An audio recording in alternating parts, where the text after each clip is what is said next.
Hola, soy Nuria Sánchez León, profesora de didáctica de la educación plástica y visual en educación primaria, y os quiero presentar esta exposición de mi alumnado en la que 74 estudiantes han representado desde sus puntos de vista diferentes aspectos de lo que han vivido durante y después de la Dana, que les ha conmocionado las vidas a todos, ¿no? A ellos y a nosotros, ¿no?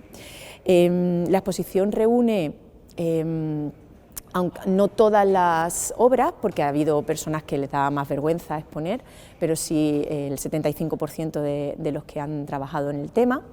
Y bueno, quiero agradecer a la vicedecana de Innovación, Cultura, Igualdad y Sostenibilidad, Amparo Hurtado, por hacernos este hueco, ¿no? Que ha sido un poco improvisado, porque esto ha surgido sobre la marcha.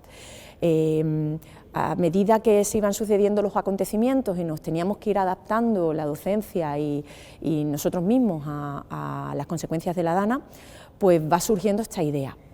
Y posteriormente pues surge la oportunidad con Amparo Hurtado de que la expongamos hoy aquí. Va a estar abierta del 14 al 28 de enero de 2025. Y aquí podéis ver un poco una imagen caleidoscópica del panorama de emociones y sentimientos que tiene el alumnado y que han logrado transformar en una expresión gráfica, en un lenguaje visual, a través de una técnica muy apropiada para esto, como es la técnica del doodling art, el arte del garabato. Es muy apropiada para esta temática porque es algo que hemos hecho todo el mundo en clase, todo el mundo hemos garabateado en una libreta en clase. Entonces es una idea, va en la línea de democratizar el arte, ¿no? De hacer sentir que todos podemos ser artistas y que todos podemos expresarnos a través del arte.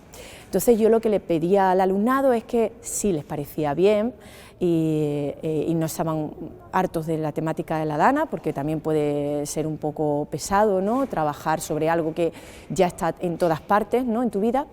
Pero la verdad que la gran mayoría, más del 85% del alumnado, quiso trabajar esta temática, ¿no? Y lo vio como una oportunidad para desahogarse, para expresarse, porque el arte también puede ser un modo de hacer meditación, de hacer terapia, de hacer reflexión y de conectar con las problemáticas sociales de nuestro entorno. Y eso es lo que han hecho. Hay denuncia, hay crítica, hay homenaje, hay sobre todo agradecimiento, hay orgullo, hay de todo, un poco de todo en esta exposición, que yo creo que sin duda si tenéis la paciencia además de leer las explicaciones de cada obra, os va a impactar, ¿no? Hasta qué nivel se han entregado, se han volcado emocionalmente el alumnado en esta tarea, que yo creo que ha sido el mejor ejercicio que han hecho durante el curso, y además es muy valioso porque les ha dado confianza en sí mismos.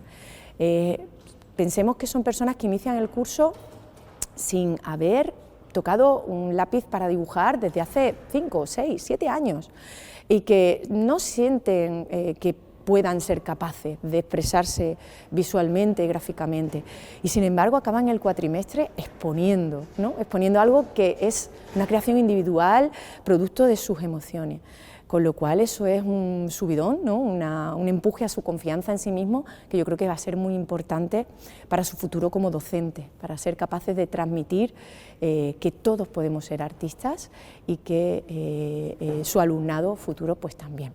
Así que esperamos que os guste mucho esta exposición. Bueno, y finalmente quisiera agradecer muy especialmente al alumnado de los grupos 2A y 2C de la asignatura de segundo curso de didáctica de la educación plástica y visual por su enorme y valiosa entrega en este ejercicio, y mi más profundo agradecimiento a ellos y ellas. Muchas gracias.